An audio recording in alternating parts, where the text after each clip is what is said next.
இது வந்து வெட்டி எலும்புலாம் தெரிஞ்ச ஆரம்பிச்சு. ரொம்ப பயந்துட்டேன். அப்புறம் வந்து எலும்பு அதுவே இப்போ போயிடுச்சுல. ஆனா எனக்கு பாதம் இருக்கிற மாதிரியே இருக்குது. உள்ளங்கால் அரிக்குது. உள்ளங்கால் அரிக்குதுங்க எனக்கு. அப்படியே நான் சொரியலான்னு சொல்லிட்டு போனா கால் இல்லை. தூக்கத்தில் இந்த பால்னு கால் நினைப்புன்னு சொல்லிட்டு வச்சிருவாங்க. அந்த மாதிரி உங்களுக்கு நடந்திருக்கா சார்? இப்போ பண உதவி யாரெல்லாம் பண்ணியிருக்கா சினிமாவில்? இப்போ பாலா பண்ணாப்புல.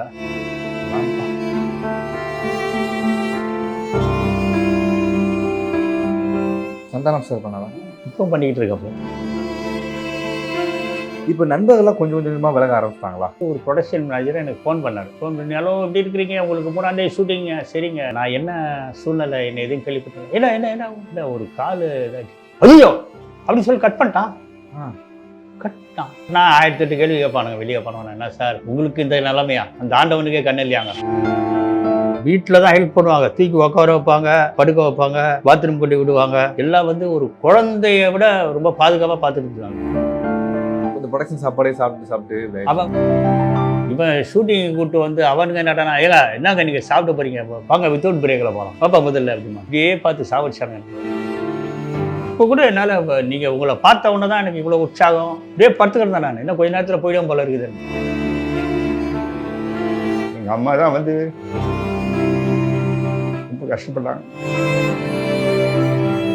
உங்கள் தங்க நகையை விற்று உடனடி பணம் பெற Max Gold. Call 04445454545. Let's go holidays. Travel beyond boundaries. MCR Pure Cotton Club, formals and casual shirts. அதாவது நான் பேசும்போதெல்லாம் வந்து இன்னும் வந்து உங்கள் முகத்தில் வந்து ஒரு புன்னகை வந்து இருந்துக்கிட்டே இருக்கு. எந்த வழியை சொன்னால் கூட நீங்கள் அதில் வந்து ஒரு புன்னகைத்தனத்தோடு தான் சொல்கிறீங்க. அதாவது என்னன்னா பேசுறதுக்கு ஆள் இல்லை. ஃபோன் பண்ணால் ஆனால் நானே அடிக்கிறேங்கிறான். நானே கால் பண்ணுறேன்னு கூட சொல்ல மாட்டேன். நானே அடிக்கிறேங்கிறான். நீ எதுக்கு அடிக்கிற வைடா போனேன் அந்த தோருக்கு நான் பேசுறேன் அப்படிங்கிற மாதிரி. அதாவது நான் வந்து அது அவங்க உண்மையிலே பிஸியாக இருக்கிறானுங்களா இல்லை அது என்னன்னு நமக்கு இன்னும் சொல்ல முடியல. நம்ம நேரம் தான் அப்படி இருக்குதானே தெரியல. பழைய ஃபோனில் ஒரு சில பேர் தான் பேசுகிறாங்க. பெரும்பாலும் வந்துட்டு பேசுகிறதுக்கு ஆள் இல்லை. வீட்டில் பசங்க எல்லாம் ஒர்க் பண்ணுறாங்க, செய்கிறாங்க, அவங்க பிஸி. வேலைன்னா ஏதாவது முக்கியமான விஷயம்லாம் வந்து பேசுவாங்க. வேறு பேசுகிறதுக்கு ஆளே இல்லை. அதனால உங்களை மாதிரி ஆட்கள் கிடைச்ச உடனே அந்த அப்படியே 1000 பட்டாம்பூச்சிகள் பறந்து அந்த ஒரு சந்தோஷம் தான். தனிமை உங்களுக்கு எந்த அளவுக்கு வாட்டியிருக்கு உங்களை? வெளியே போகலன்னா இப்போ வந்து இன்னும் மாடி வீடு வேற வீடு இருந்தால் அப்படியே போயிடலாம் வீலில். இப்போ வந்து கீழே இறங்கி அதுக்கப்புறம் வந்துட்டு வீல் சேர் எடுத்துகிட்டு வந்து வச்சு அப்புறம் திருப்பி வீல் சேரை ரெடி பண்ணி திரும்பி உக்காந்து திரும்பி தள்ளி திரும்பி அதை வண்டியில் வச்சு திரும்பி ரொம்ப ஏகப்பட்ட வேலை. அதனாலே வெளியே கூப்பிட்டு போகிறதுக்கு யோசிக்கிறாங்க. என்ன வெளியே போனோம் அப்படின்னாலே வந்து காரில் தான் போகணும், வீல் சேர் இருக்கிறதுனால. அது வந்து செலவாகுது. சொல்கிறேன், அது வந்து தனிமை வந்துட்டு வரக்கூடாது யாருக்குமே. அப்படியே உட்காந்துக்கிட்டே இருக்கிறோம். நம்ம அவசரத்துக்கு ஒருத்தர்கிட்ட பேச முடியல, அப்புறம் அவங்களாம் ஃபோன் பண்ணுறாங்க. இப்படியே சுற்றி பார்த்துக்கிட்டு ஏதோ கொஞ்சம் வயலினை வாசிக்கிறதுனால இது பண்ணுறதுனால கொஞ்சம் அப்படியே ஞாபகங்கள்லாம் அப்படியே ஓட்டிக்கிட்டு செல்லை பார்த்துட்டு இருக்கிறவங்க தவிர. ஆனால் தனிமைங்கிறது வந்து தெரியுது. நம்ம தனிமையாக இருக்கிறோம், யாரும் ஒரு இது இல்லை. சரி, அது வந்து நம்ம என்ன பண்ணுறது, அதே அந்த சூழலையும் நம்ம அனுபவிச்சு தானே ஆகணும். அப்புறம் இன்னும் சாருக்கு வந்து வெளி லைஃப்பை மிஸ் பண்ணுறீங்களா? வெளியே நடந்து போகிறதும் சரி, வந்து அந்த டீ கடைக்கு போகிறது, சம்திங் இல்லை போகிறது, அந்த மாதிரி எதுவும் மிஸ் பண்ணுறது? அந்த மாதிரி இல்லை. அந்த வாக்கர் வச்சு நடந்து ரொம்ப தூரம் நடக்க முடியல. அது கால் மாட்டினவனை தான் போகலான் இருக்கேன். அது வேற போனால் 1008 கேள்வி கேட்பானுங்க வெளியே பண்ணுவானு. என்ன சார் உங்களுக்கு இந்த நிலைமையா? அந்த ஆண்டவனுக்கே கண்ணு இல்லையாங்க. டேய் இதெல்லாம் எதுக்கிட்டா சொல்கிறீங்க? சரி, ஏதோ ஒரு வாழ்க்கையில் ஏதோ ஒன்று ஆகணும்னு இருக்குது, ஆச்சு, அவ்வளோதான். எல்லாமே நடந்துடாதுல்ல வாழ்க்கையில். ஒன்று இல்லைன்னா நடந்தால் ஒரு இது நடக்கும். இப்போ ஏன் சார் இன்னும் இந்த வாக்கர் இன்னும் வாங்கலையே? அந்த கால்ஸில் இன்னும் ஏன் வந்து வாங்கலைன்னா என்ன? இல்லை, எனக்கு அந்த ஃபஸ்ட்டு வந்து ஒரு 6 மாதத்தில் நான் கால் மாட்டினேன். அது வந்து புண்ணாயிடுச்சு. காலில் போட்டு நடந்த உடனே புண்ணாகி அது ஆடுறதுக்கே 4-5 மாதம் ஆயிடுச்சு. அப்புறம் வந்து வீட்டில் சொன்னாங்க, சரி இப்போ நல்லா ஆடட்டும், இது வந்து வெட்டி எலும்புலாம் தெரிஞ்ச ஆரம்பிச்சிச்சு. ஆ ரொம்ப பயந்துட்டேன். அப்புறம் வந்து எலும்பு அதுவே ஊர்ந்து போச்சு. திரும்பி மாட்டுறத விட பயமாக தான் இருக்குது. எங்கே திரும்பி ஒன்ஸு பயம் வந்தால் திரும்பி அப்படியே தானே இருக்கும். ம் திரும்பி மாட்டினா வந்துடுமோன்ட்டு. சரி சாக்ஸ் போட்டுட்டு அப்புறம் வந்து போட்டால் கொஞ்சம் கரெக்டாக இருக்கும்னு நான் ஃபீல் பண்ணுறேன். ஃபீல் பண்ணுறீங்க. ஓகே பட் அதை பண்ணிடலாம், அது பிரச்சனை இல்லை. பண்ணிடலாம், ஒன்றும் பிரச்சனை இல்லை. இப்போ நண்பர்கள்லாம் கொஞ்சம் கொஞ்சமாக விலக ஆரம்பிச்சிட்டாங்களா? ஒருத்தர் ஒரு ப்ரொடக்ஷன் மேனேஜர் எனக்கு ஃபோன் பண்ணார். ம் ஃபோன் பண்ணி, ஹலோ எப்படி இருக்கிறீங்க, உங்களுக்கு 3ஆம் தேதி ஷூட்டிங்க, சரிங்க ஓகே வந்துடுறேன். நான் என்ன சூழ்நிலை, என்ன எதுவும் கேள்விப்பட்டீங்களா? என்ன என்ன என்ன இல்லை ஒரு கால் இதாச்சு. ஐயோ அப்படி சொல்லி கட் பண்ணிட்டான். ஆ என்ன ஏதுன்னு சரி என்ன இது என்னங்க நல்லா தானே இருந்தீங்க, என்ன ஆச்சுன்னு ஒரு கேட்கணும்ல ஒரு ப்ரொடக்ஷன் மேனேஜரை. ஆ கட்டான்.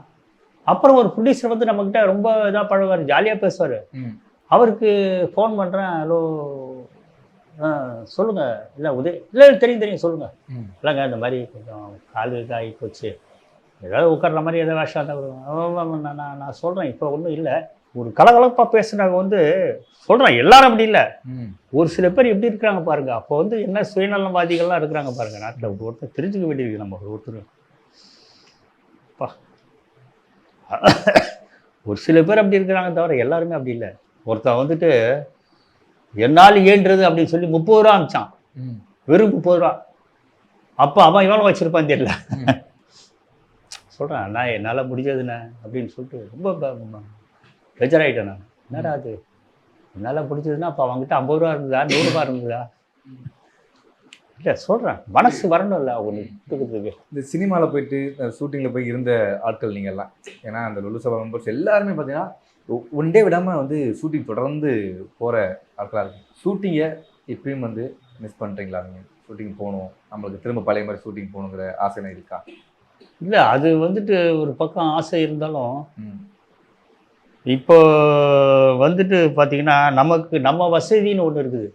பாத்ரூம் போகிறது, நான் ஒருத்தர்கிட்ட சொன்னேன் ஷூட்டிங் பண்ணேன்னு, ஒரு ப்ரொடியூசர் சொன்னார், அந்த இதெல்லாம் பண்ணாதீங்க உதய், நீங்கள் பாட்டுக்கு இருங்க, இதெல்லாம் எதுவுமே பண்ணாதீங்க, திரும்பி இறங்குமா ஏறுமா அதுமா, ஆத்திர அவசரத்துக்கு பாத்ரூம் போக முடியாது, இந்த மாதிரி இருக்குல்ல உங்களுக்கு நிறையா விஷயங்கள். அவுடோர்லாம் போய் உட்கார வச்சுட்டானுங்கன்னா அவ்வளோதான்.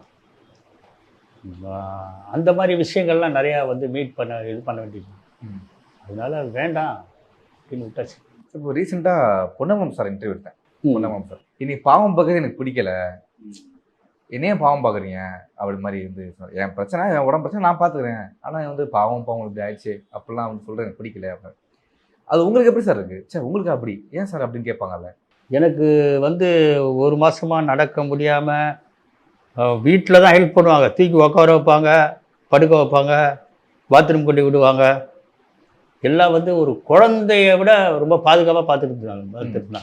அப்புறம் ஒரு 2 மாதம் 3 மாதம் கழித்து நான் போங்க எல்லாம் யாரும் இந்த மாதிரி ஹெல்ப் பண்ண போங்கட்டாங்க.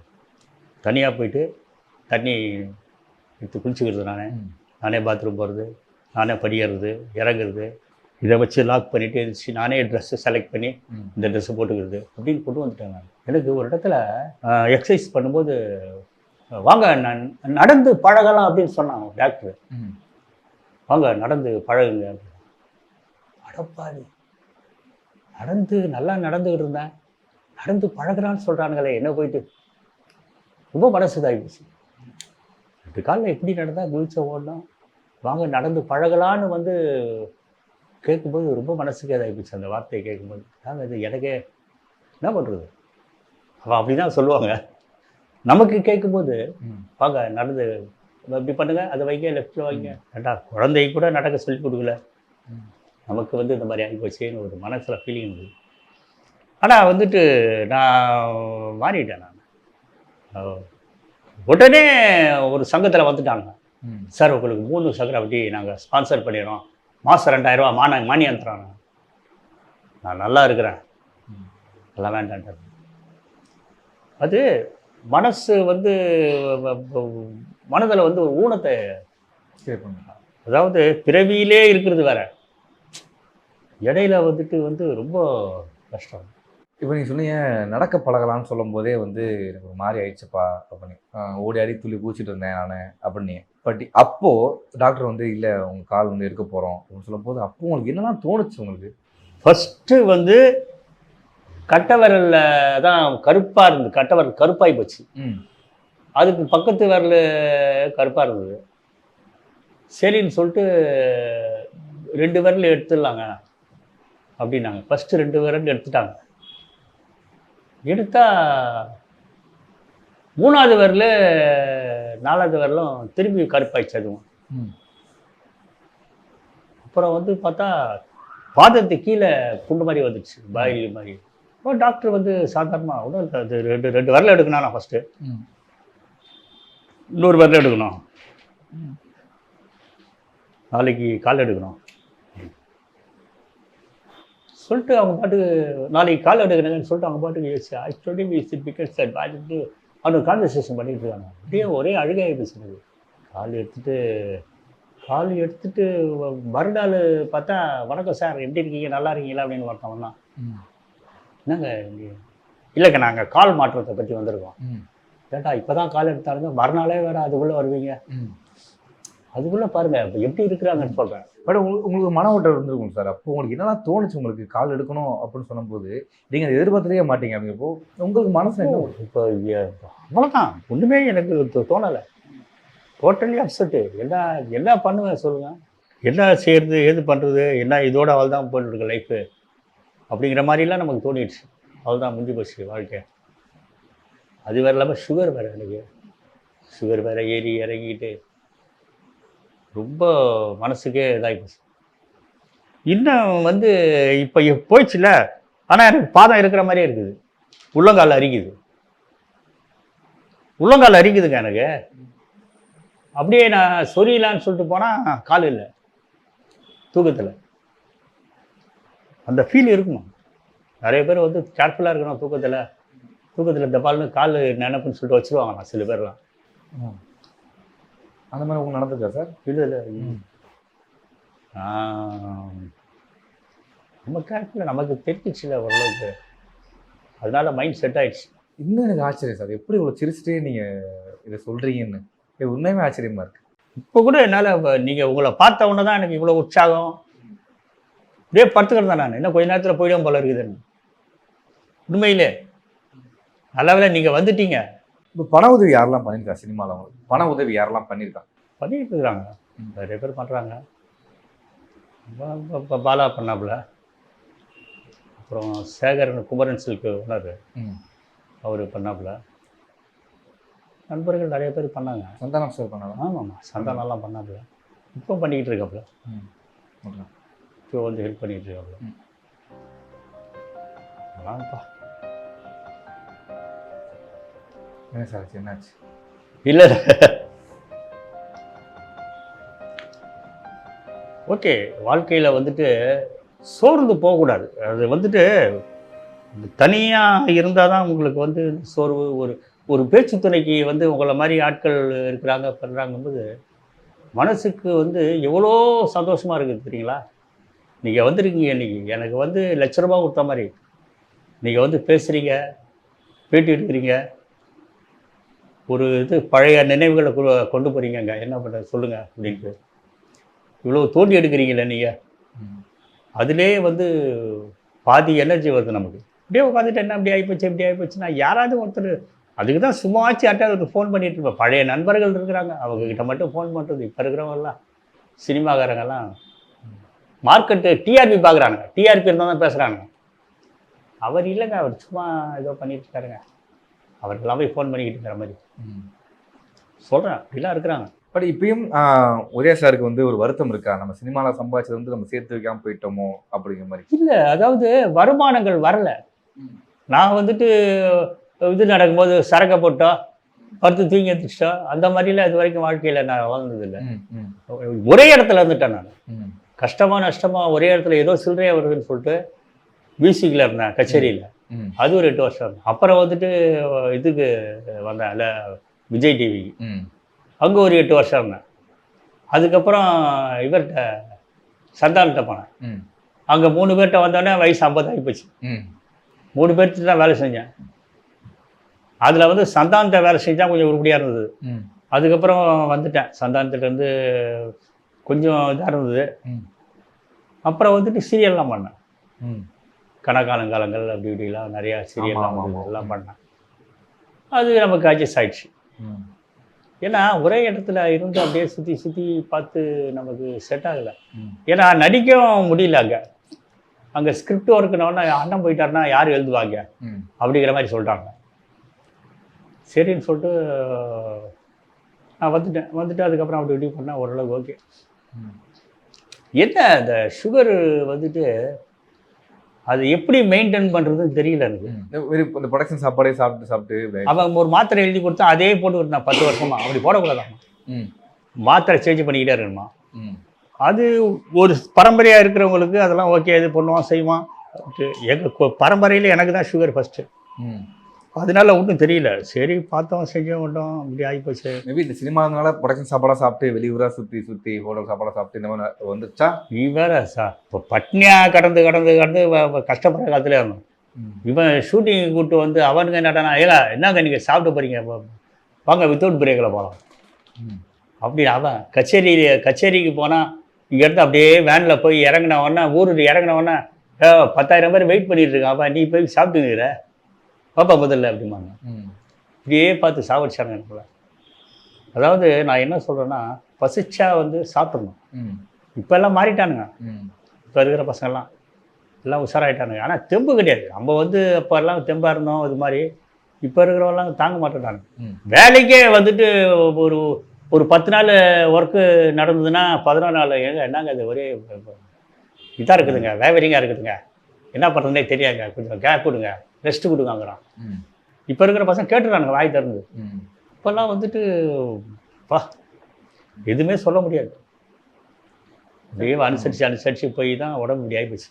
எனக்கு என்னன்னா நீங்கள் கால் போனதாக இருக்கட்டும் அண்ட் வந்து நிறைய கஷ்டங்கள் உள்ள சிரிச்சுட்டே சொல்கிறீங்க. பட் அப்பா அப்படின்னு சொன்னால் மட்டும் ஏன் உங்களுக்கு அவ்வளோ எமோஷனல்? அதாவது ரொம்ப கஷ்டப்பட்டு வளர்த்தாங்க எல்லாம். அதே மாதிரி அம்மா, எங்கள் அம்மா தான் வந்து ரொம்ப கஷ்டப்பட்டாங்க. சரி ஓகே, அவரை விட நம்ம கொஞ்சம் நல்லபடியாக டெவலப் தான் ஆகிட்டோம். அப்பா விட சொல்கிறேன். அப்பா வந்துட்டு எதுவுமே பண்ணலையே, சின்ன வயசுல விட்டு போயிட்டாரு. நம்ம வந்து கஷ்டப்பட்டு செஞ்சு கொஞ்சம் தம்பிங்கச்சிக்கெல்லாம் கல்யாணம் பண்ணி நான் கல்யாணம் பண்ணி செஞ்சு கொண்டு அது ஒரு பெரிய அதெல்லாம் நம்ம சொல்லக்கூடாது. அப்போ இருக்கிற காலகட்டங்களை வந்து செஞ்சு தான் ஆகணும். இப்போல்லாம் வந்து ஒரு பிள்ளை பெற்றுக்கிறானுங்க, அது அண்ணன் தம்பிங்கிற ஒரு இதெல்லாம் இருக்குது. என்னெல்லாம் கஷ்டம் பார்த்துருந்தீங்கன்னா இவ்வளோ வலி இருக்குது. நான் உண்மையாகவே வந்து ஆச்சரியப்பட்டேன். எப்படி அந்த மனுஷன் சிரிச்சுக்கிட்டே சொல்கிறாரு எனக்கு. உங்களுக்கு டக்குன்னு சொல்லும்போது மெமரிஸில் என்னெல்லாம் இருக்குது, உங்களுக்கு என்னெல்லாம் கஷ்டம் பார்த்துருக்கீங்க? வயசில் வந்து சாப்பாட்டுக்கு நடந்து டிவி ஸ்டேஷனுக்கெல்லாம் நிறைய தடவை நடந்து போயிருக்கிறேன். இங்கேருந்து வடபழனிலேருந்து டிவி ஸ்டேஷனுக்கு சாதாரணமாக 50 காசு இருக்காது. அதே மாதிரி கச்சேரியிலையும் வந்து 1008 இறங்கி விடுவானுங்க வேனில். திருப்பி அங்கே நடந்து வரும். மழையிலலாம் எத்தனை தடவை நடந்து வந்திருக்கு தெரியுமா? சொல்கிறேன். இப்படிலாம் கஷ்டப்பட்டு செஞ்சு இப்போல்லாம் யாருமே அந்த மாதிரி இல்லை. 1-2 பேர் தான் வந்து இப்போ இந்த நம்மளை மாதிரி இப்போ ஒரு வயசானவங்க தான் கஷ்டப்பட்டு இருக்கிறதோ இல்லை. மற்றபடி எல்லாம் அவங்க டேலண்ட் ஆகிட்டாங்க. உங்கள் தங்க நகையை விற்று உடனடி பணம் பெற Max Gold call 04445454545. Let's go holidays. Travel beyond boundaries. MCR Pure Cotton Club, formals and casual shirts.